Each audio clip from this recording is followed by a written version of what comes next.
একজন মহিলার দুইজন সন্তান ছিল, একটা হচ্ছে তার সতীনের সন্তান আর একটা তার নিজের। সে মহিলা সব সময় তার সতীনের সন্তানকে কুলে করে রাখতো, কখনোই কুল থেকে নামাতো না, এমনকি কুলে নিয়েই সংসারের সমস্ত কাজকর্ম করত। যখন পাড়ায় বেড়াতে যেত নিজের সন্তানকে হাতে ধরে হাঁটিয়ে নিয়ে যেত এবং সতীনের সন্তানকে কুলে করে নিয়ে যেত।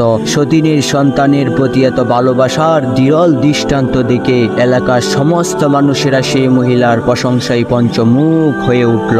সবার মুখে কি কথা, এ মহিলার মতো ভালো মহিলা আর নেই।